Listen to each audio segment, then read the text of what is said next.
the nervous system of the woman wants to feel like she matters, she is being prioritized, and I will get back to you right away. And if I'm not getting back to you right away, I'm going to tell you why I'm not interested. Those fears that women have. And if the man responds in a way that shows I'm not put off by you being you and having the needs that you have, like I actually want to rise to the level to be worthy of you, basically. That's what like a woman... Bingo.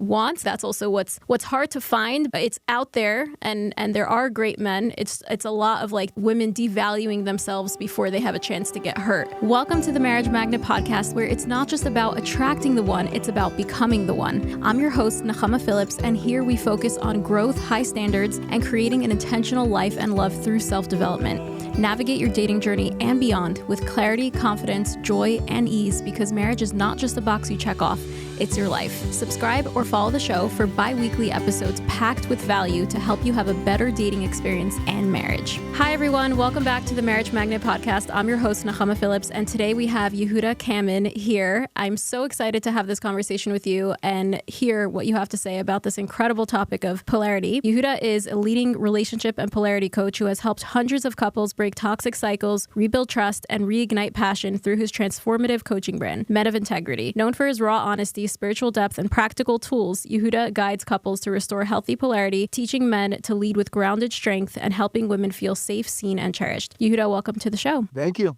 Honored to be here. I really appreciate it. Okay, so my first question for you, even before I ask you like what brought you into this work, is just how do you define polarity? Because I think it's just such a like buzzword that people throw around, and I'm just really interested to hear just what's a working definition we could start with before we even hear about what led you to this work. Yeah, so polarity just comes from a scientific word, from the polar opposites. This is how magnets work. You have positive ions, negative ions. That's what makes a magnet stick together, actually. That's what brings it together. If you have positive ions and negative, that's when you play with magnets, they push each other apart. So polarity has to do with the North and South Pole. That's where, like, polarity is a big thing in the scientific community when you're building and engineering things. The more opposite the ions are, the more they attract. So why does it have to do with relationships? Because the more masculine a man is and the more feminine a woman is, and within a traditional relationship, this is what brings the connection. This is what attracts each other. That's why the word polarity is so heavy in the relationship, healing, therapeutic world. That's why it's kind of taken the whatever healing space by storm, that word. Mm-hmm. But it's an ancient practice, in my opinion. Polarity has been around for thousands of years as far as relationship goes, especially when you talk about Judaism. But when it comes to the new word polarity, it just means opposites attract. The more different you are and the more you celebrate your differences is what will bring you together. There you go. That's exactly what came to mind when I was thinking, like, it sounds like opposites attract, but it's also funny how people take that in a totally different, like they just use that in a totally different way. But I hear what you mean, and I like the framing of the science, especially because my program is called the Marriage Magnet Method. This podcast is called the Marriage Magnet Podcast. I very much resonate with like the magnet example. Yeah. I like that. Okay, so now I just want to hear like what got you into this work, what inspired your passion for this subject, and like what led you to be doing this at this point. What does it mean to you? Yeah, so I'll try to keep it pretty brief. I've been married for over 18 years. I have 4 kids. And the whole concept of trying to fix my personal marriage wasn't so crazy, but typical fights and not understanding each other and, misunderstanding and going, everything from big fights to roommates, just like normal, whatever normal couple means these days.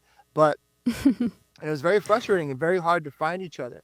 And we did marriage counseling and therapists and coaches and everything. And not until we discovered through various different bits and pieces of books here and there, but through various coaches actually, really brought us to this place of understanding a man's role in the relationship, understanding a woman's role in the relationship. Hey, quick interruption to let you know I'm creating a brand new self-guided course for religious single women dating for marriage and struggling with finding the balance of chemistry and compatibility in their dating lives. If you find yourself frustrated that you only seem to find chemistry in guys who are not marriage material, or compatibility with guys who are good on paper but there's literally no spark, I'm telling you, you can find both and you deserve both. We just need to fix the attraction misalignment so you can date men who have the the values you need and the chemistry for a healthy, happy relationship. My Aligned Attraction course will be available soon. Jump on the waitlist to get first access and special pricing. The link is in the description or show notes below. Now back to the episode. And when we dug into that, and that really started to fill our time of how we spent communicating together, talking together, my wife and I, and understanding each other through, oh, wow, leadership really matters. Somebody's got to lead the relationship. Somebody has to be making the decisions. Somebody has to feel safe. Somebody has to do it. And if it's mixed up and nobody's leading, nobody's taking the weight off of the shoulders of the relationship and saying, I got you. I have you. I'm going to protect you. I'm going to keep you safe. She falls into that. The wife usually falls into, I'm going to handle everything. I'm going to take care of everything because he's not doing it. Therefore, I shut down and I start to close down. And this was a very typical thing in my opinion, most relationships, if not all. And so that was us. That was me. And what led me to this work is through different coaches, one in particular, really helped us understand this and to approach this. And we started pulling on that thread, me and my wife. We started pulling on it, understanding it deeper and deeper of who we are and what that represents in our relationship. And throughout, it's good 8 years now, we've been doing this. I used to start speaking about this at Shabbos tables, at shul, at synagogue. Mm-hmm. And I love that. Yeah. These men and these couples were really like gravitated towards it. Like, wow, you say that you do this, you talk to her this way, she talks to you that way, all these different methods. And then I'm like, I got invited to these men's groups and I went to these various men's groups and they were women's groups. It was a bunch of men releasing estrogen and crying about their problems. I was like, this is not what men need. Men need to be held accountable and men need to win. They need to accomplish things in life. They need to have a goal and stay steady on it. So I did something about it. I started my own men's group in my backyard and it grew and grew and grew. And then I decided about a year of doing that, experimenting with it. I said, I'm officially going to be a coach. I'm going to do it. It's been, so 1 year privately, I was doing it in my community. Publicly, I've been doing this for 1 year and it's very successful, thank God.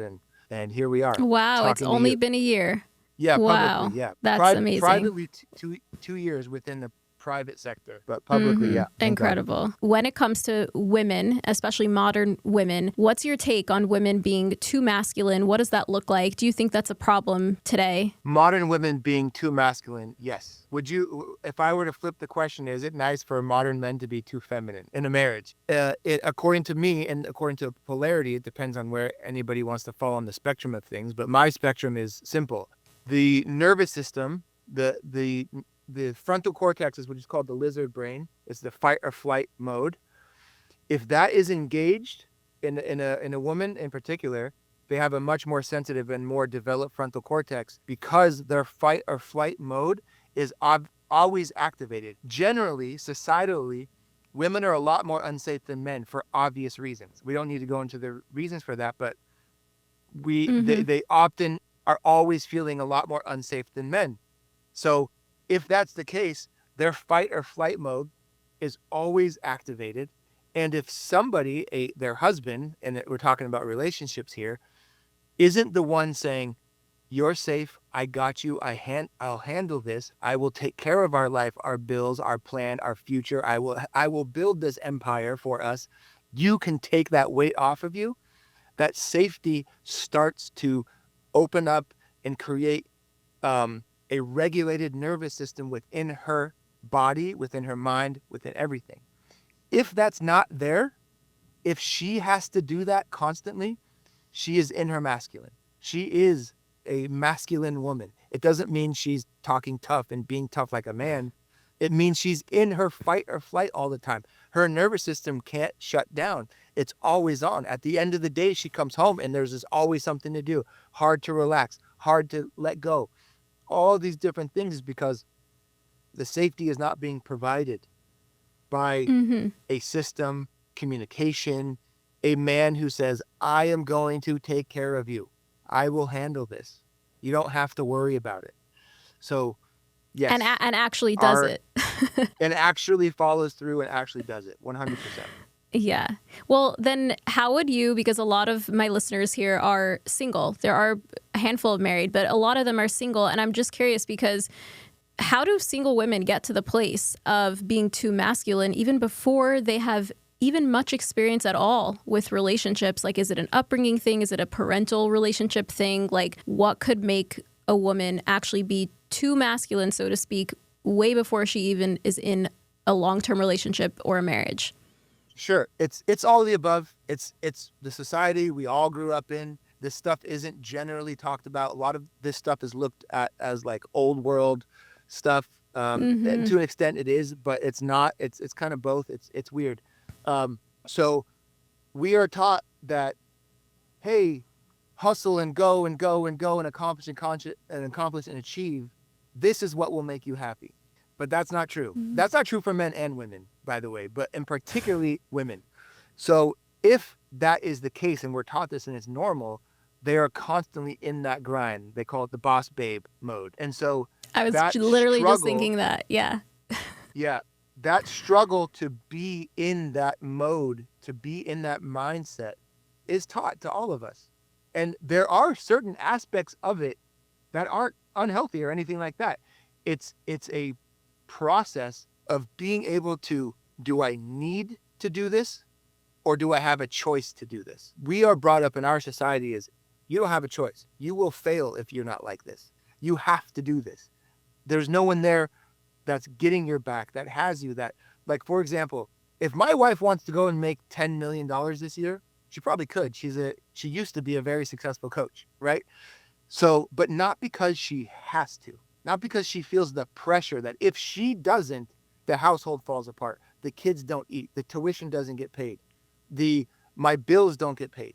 So if somebody is single and they have to operate from a society, this is also a societal issue, that we don't take care of each other as a society in general, that you have to go out there and behave and be and act and walk and talk like a man. And then you have to come home and be the woman. It's like, what? How confusing is that? How difficult is that to handle in our society? It makes so much sense. It's like individualistic societies don't create the ability for a woman, for anyone, but especially for women, to even understand what it feels like to not be in that survival mode, because that literally is a requirement. So it's like we're practicing probably our whole lives living in this society, and then when we get to marriage, and it's hard to even let that shield go, even if we are safe, because we're just not sure what that even feels like. 100%. And 100 years ago, it was you were taken care of by your family, and then you were taken care of by your husband. And this isn't necessarily you can't be a CEO, you can't be a millionaire as a woman. Of course, that has nothing to do with it. But the pressure to, that's the only way to live, this is what I'm talking about. This is the difference. So yeah. Yes, if you're single and you are part of this society and you have to deal with it, there are methods and ways and techniques to tap into your femininity, that while you are being the boss babe, you can still be very in touch with what I call speaking from your desires as a woman, living from your desires, not your struggle and pain and the boss babe version of you. So there are techniques when I teach them. So it's part of my program. Yeah. Yes, I love that. I feel like that personally has been something that I've been working on, and I really feel that it's like using a different part of myself at home and in my relationship versus my mindset when it comes to like my coaching and my business, to really just be like, this is what I dream of, this is what I want, and just to like allow myself to dream basically out loud, and just like feel into what my desires and what I want without actually trying to make anything happen. But then in my own stuff, like at work, I am doing that. So it's like two different parts of myself. Sure. That's the struggle that the vast majority of women go through. Yes. Yep. 100%. Yeah. It's not a good or bad thing. So, it just is. It's a fact. We're born into it. It's not your fault. Yeah. Yeah.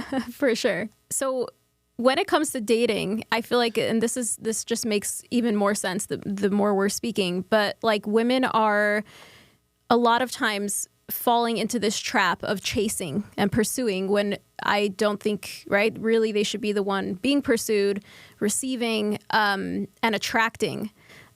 Why do you think women find it so hard to not chase?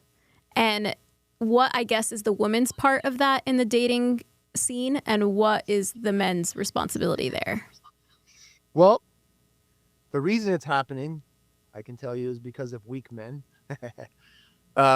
Unfortunately, in the dating scenes and also in the marriage scenes, but that's a whole nother subject.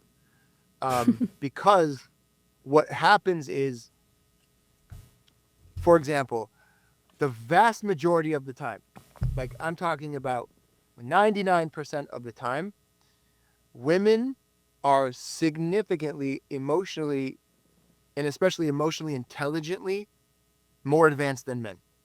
And what I mean by that is they know what they want. Not just they know what they want, they can feel what they want. It's a feeling. It is literally, speaking of, magnetism and polarity and your brand, women know exactly what they want. They may not always be able to articulate it, ask for it, use the language properly, but it's clear within them. Women are a lot more advanced when it comes to emotional intelligence. So because of that, they're living in a world like they're up here waiting for those men to show up in general. So if they're up here waiting for these men to show up, these men are so uneducated. They play the game of like, well, she's not calling me back, so I won't call her back, or I won't show initiative, or I don't understand how important it is to follow through, to be a man of my word, to be somebody who is consistent and disciplined. And I look for a high value woman, because a high value woman is looking for a high value man. And a high value man is direct. He's honest. He doesn't wait. He goes after what he wants. So if you're finding yourself in the dating world and you're a woman and you're saying, he's not texting me back, he doesn't want me, there's two things happening. Number one, he has no idea the skills on what it takes to communicate properly.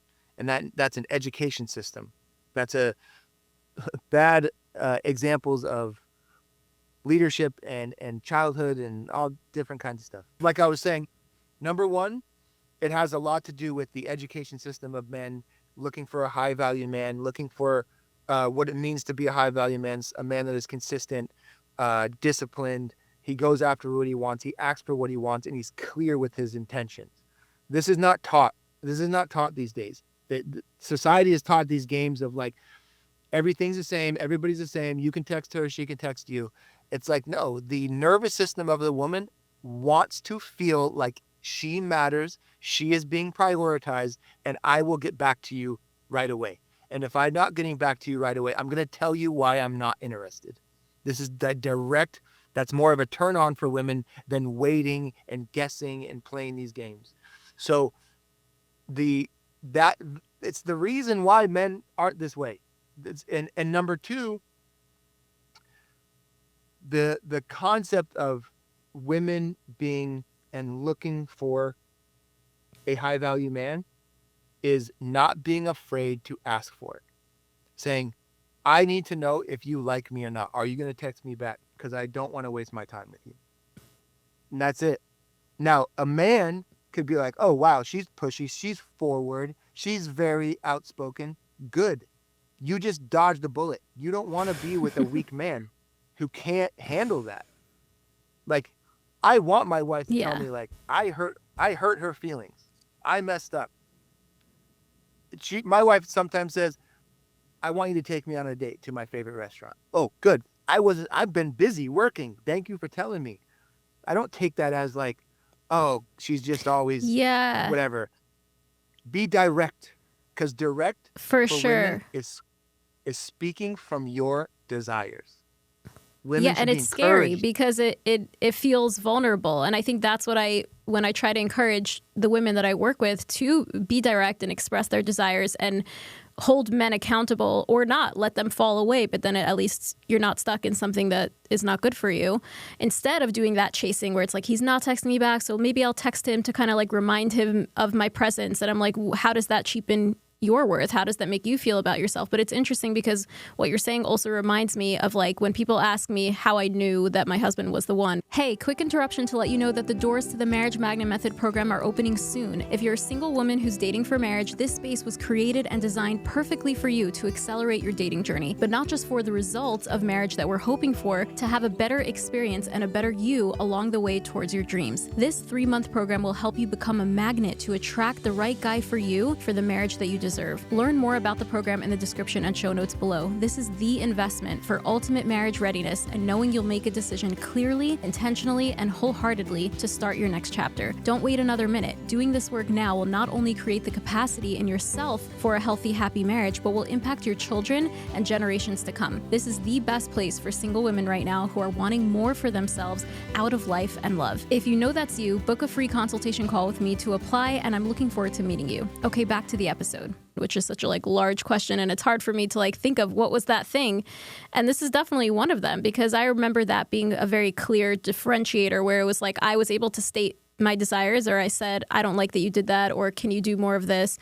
And instead of being met with a defensiveness, I was met with a willingness. It was oh, thank you for telling me. I'm going to work on that. I'm going to make sure that doesn't happen again, or I'll try this next time, or, thank you for letting me know, which was oh, wow, you're not upset. You don't think I'm too much. You don't think, right? Those fears that women have. And if the man responds in a way that shows I'm not put off by you being you and having the needs that you have, I actually want to rise to the level to be worthy of you, basically. That's what a woman Bingo.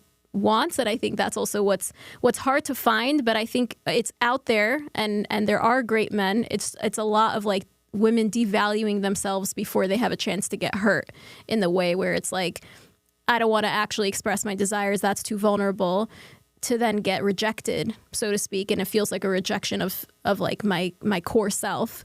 And it's easier for me to pretend I don't have those needs, or just kind of modify myself to not get as hurt as I would be if I just really stated clearly, this is what I expect of someone. Can you meet me there, or can you not? Just clear as day. Yes, exactly. And I always say this thing of I'm afraid that I'm going to be too much for him, right? I'm sure you've heard that 1,000 times, right? So I hear that when I hear single women tell me that, and I speak at groups, podcasts, speaking engagements, and I say, all right, so let me get this straight. Your philosophy is to lower yourself, not be who you really are, in a hopes to bag a man who doesn't truly want who you really are. Put that together. So no, be who you are, be too much, attract the high value man who can handle you, that's not afraid of you, and is happy to deal with you. Easy. So that's what takes patience and time. Yeah, exactly. Yeah, for sure. And yeah, no problem. I'm curious to hear your thoughts on, what do you think, how would you define the difference between, I guess you said, there's an education factor that's maybe missing, but every person, you need to teach someone how to love you. So there's that education factor. But what's the difference between you meet a man and he's totally able to rise to the occasion versus someone who this is such a hard thing to say, because when you say see the potential in someone, it could go so wrong. But in this specific case of seeing the potential, seeing that he's willing, right? Seeing that he wants to rise to the occasion. He wants to be that person for you. He maybe just not there yet. But I guess what's the difference between he's not there yet, but I can totally see it happening and it's very legit, versus he's not there yet and I have no idea if he'll ever be? Yeah. So the difference is, I think the latter, he's not there yet and I don't know if he'll ever be, look out for those red flags, because that may not be somebody for you. He's got a ton of potential. I see the qualities, rough around the edges. There's some stuff that he's getting right, some stuff that he's getting wrong, but he has those values. To be honest with you, me and my wife have talked about this a lot, about me. When I first met my wife, and I would ask her, when things were so hard, why did you choose me? I have so much wrong and that I need to get better at, right? And she's no, I saw it in you. I saw that you had this capability. I saw that you were direct with me. I saw that you weren't. Her biggest thing she always says to me is everybody else who I tried to date in the Jewish world, I knocked them over. You're the first person that wasn't afraid of who I really am and how you can handle me. you can handle me. So I was like, oh, okay. So she saw that in me. And so I asked her, like, how did you know that that's an important thing? And this is what I would recommend to these single women. Know yourself so well. Understand what you're looking for in a man, in your man, and do not compromise on it. Like, my wife's big thing is I need someone that I'm not going to run over, that I'm not going to run over all these weak men, you know? So Yeah. if that's something that's important to her, to these single women, and I have to have Mm-hmm. a consistent man. I have to have a tummim, they call it Responsible. in Yeah. Israel. Whatever's very, very valuable to them. Right? Like, don't compromise on. And the only way you don't compromise on it is you know yourself well. Make a list. Make a list of your 3 top non-negotiables. And if he hits 2.5, great. If he hits 1.5, maybe that's also great. You know, like, you can work. Yeah. Does he have the ability to work on himself? Does he feel like he's the man that can fix this stuff about him and get better and refine and wants to get better for himself and for you? So that's what I would Yeah. recommend.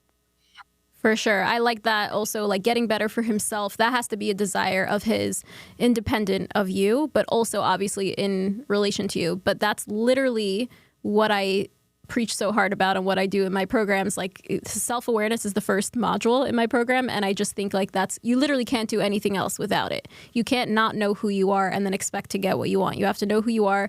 We make clarity lists together, of like what you're looking for and differentiating what range of flexibility can you have within the things that you value, within the things that you want, because obviously we can't expect perfection. So that's how, we combat that. But yeah, I think there is just a massive difference between someone who has potential in the sense that you see that willingness to grow, you see the willingness to step up. You just know that, okay, no one's perfect, but he has so much of what I need, and like the potential of, I don't want to say perfection, but the potential of greatness and of getting there is really, really high, and you really feel like you could bank on it and trust in it and believe in it, then I think that's good enough, even if it's not like perfect at the moment you meet. Because everyone is growing. Correct. And guys, even if they want to be the best leader and all of that, they're not always there at 23, So it takes time. Exactly. 100%. It takes time. And be patient with the time. Yeah, exactly. I guess this is connected. Like, standards are like having high standards is a big topic, and that's something I'm a huge advocate for. But it's interesting how, in a way, it seems that standards have gotten higher for women. Like, women's standards have gotten higher, and that could be a little bit toxic in some way. But at the same time, they're finally as high as they should be, kind of thing. Because in this generation, we're not willing to take certain things that women in the past have maybe had to for just different cultural, societal, generational reasons. What would constitute as like having too high standards, and what is actually like accurate to what women should be like, strong on? Okay, so I'll start off with a joke, but it's not a joke. I think the standards haven't gotten high. It looks that way because I think men have gotten weak. So if you have a bunch of weak men, you're going to protect yourself from them. So it feels like standards are getting high. So I just want to point that out. I think standards are I good. agree. I agree with Yeah. you. Women should have very high standards, for sure, because they are the most, not to be cheesy and corny, like I'm like the masculine guy, right? But they're the most special creatures on the planet. They literally bring life into this world. Like, that is the purpose of creation. And they are the intermediary between godliness. They bring spirituality into a physical body. That's a big thing. Women do much more, but that's like their big thing, right? You guys Yeah. house life. So the standards, don't compromise on them. No, don't. That's my step number 1.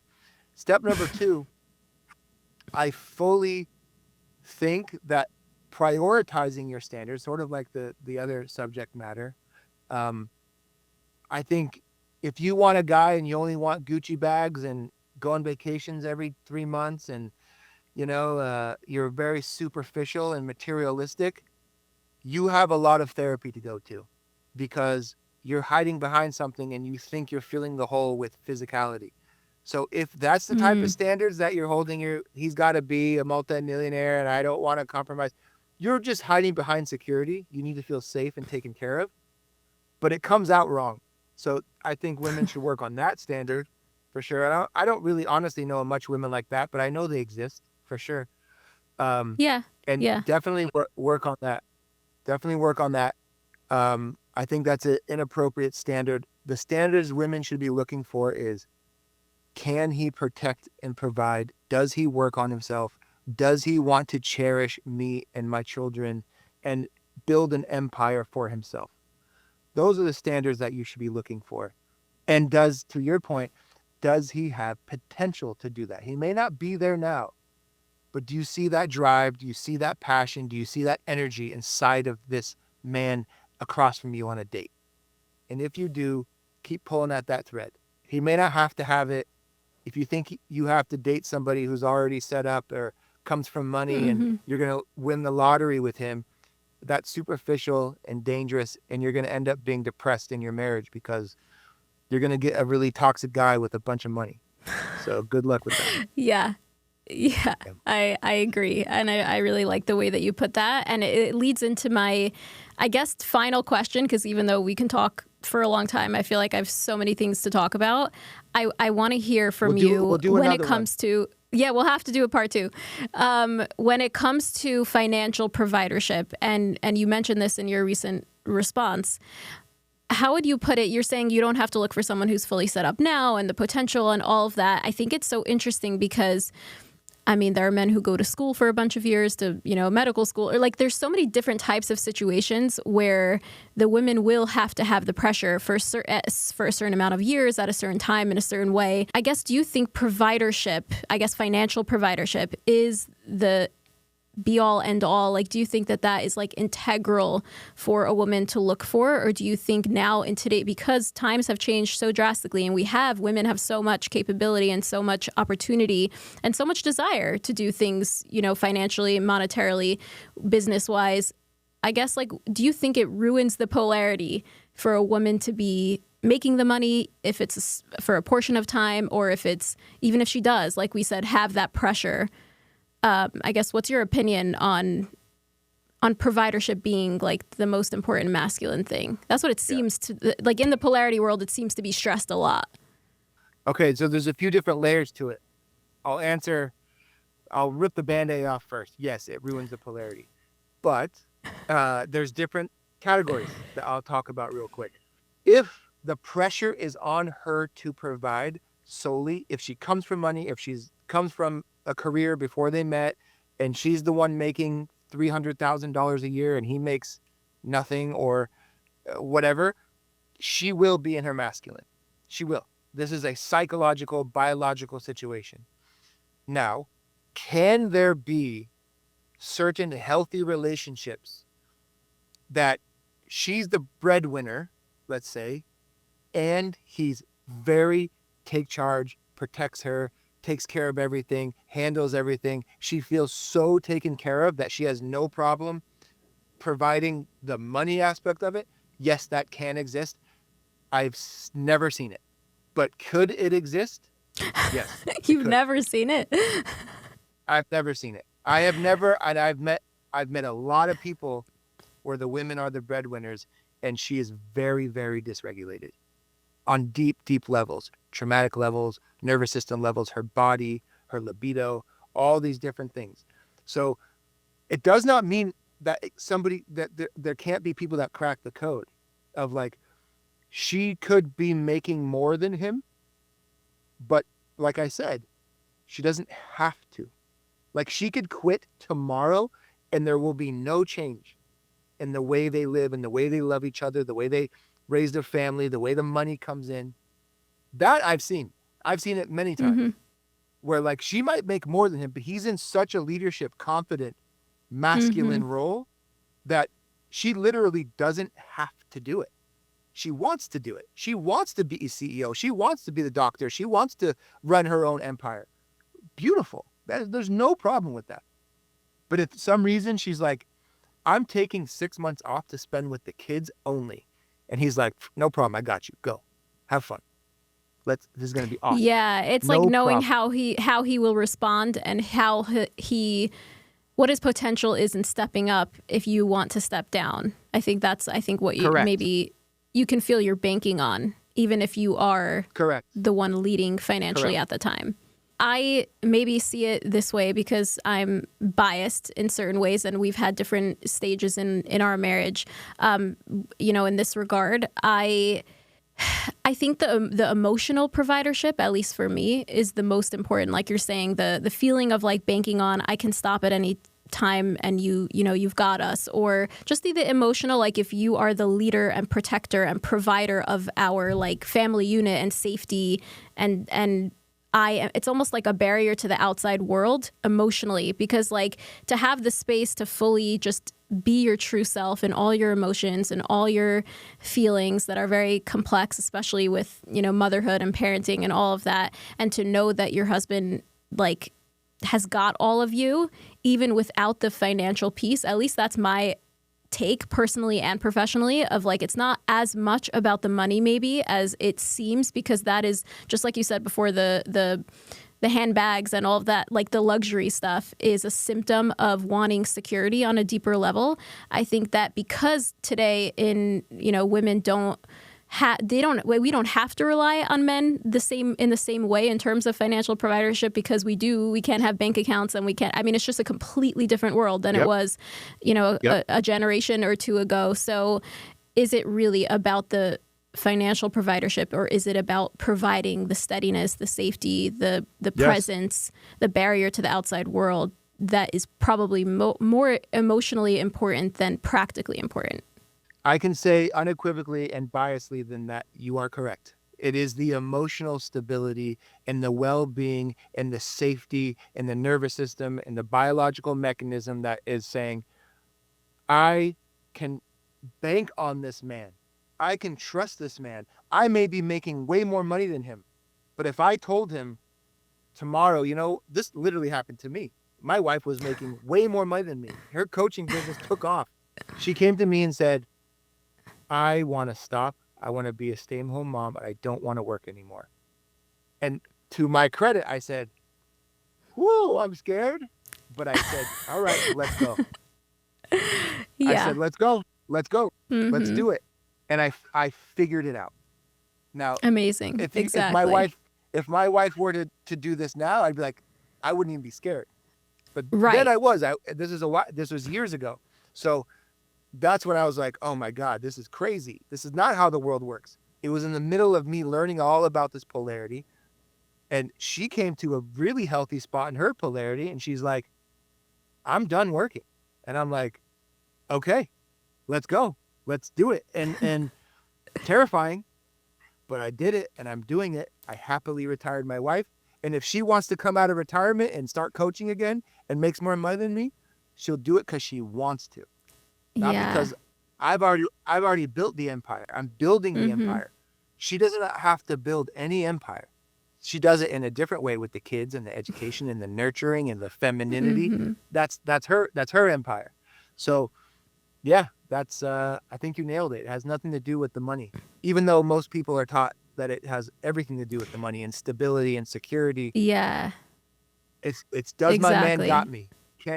Do I believe he can figure it out? Do I trust him? Yes. Do I trust him? I guess plain and simple. Just like, can I trust him? Can I bank on him? Do I feel safe with him? And that's really just like the main thing that I think today a woman needs most importantly, more than anything practical, because of the way it's almost like we have to like go with the way life has changed. Like it just has changed in certain ways where the practical, like you said before, I think earlier in the episode, of like a woman went from like her father's house to her husband's house, like that doesn't really, the same practical ramifications don't really exist in that sense, because a woman can do things that she couldn't previously do. And so I think it's Correct. more about the emotional providership, and is a man bringing the value in that way to her life so that she can do whatever she's doing, but with a full trust in him as the leader and as the provider in that way. There's an account I follow called Carnivore Aurelius, and he says, the biggest flex a man can do as a husband is have his wife waste $10,000 a month on whatever she wants to do in whatever business and frolic around in a sundress in the field. That is that is truly the biggest flex, meaning like there's no pressure to be anything. Just be whoever you want to be, however you want to do it. Start a business, build an empire, or stay home. They both are Mm-hmm. amazing. I got you. You can do it. Yeah. You can do whatever you Yeah. want. So yeah, we should all be Exactly. blessed to have that. Amazing. Yes. Amen. Beautiful. I love that. Thank you so much for coming on. We'll definitely have to do some kind of part 2 because this was amazing. Thank you for sharing your wisdom and your expertise. I cannot believe you've been doing this for so short, but in such a powerful way. And yeah, I'm excited to see what you continue doing. Thank you. I'm just getting started. Give me a follow at Men of Integrity Life. You'll learn a lot more. Yes, definitely follow Yehuda for more. When you're dating, I think it's actually really even more helpful in a sense to set you up for success and to see what it looks like to look for that polarity and to look for what you need in those ways, because it's so important down the line to feel like you're going into something that you can trust and bank on. So super important, I think, for women who are dating and, of course, who are married. So thank you again for coming on. I appreciate you. Thanks for being here. My pleasure. Thank you for having me. It's an honor. Thank you for tuning in to the Marriage Magnet podcast. I'm so glad you're here, and make sure you're subscribed on YouTube and following on your favorite podcast platform so you don't miss an episode. I would love to know what you're enjoying most about the show or which topic you'd like to see covered next. So please leave me a comment or DM me on Instagram at Nechama Phillips. If you found value in this conversation, please leave this show a review and share it with a friend who can benefit. This way we can reach more people and empower more women with these important messages, because you deserve the best quality relationship with yourself and others. I'll see you in the next episode.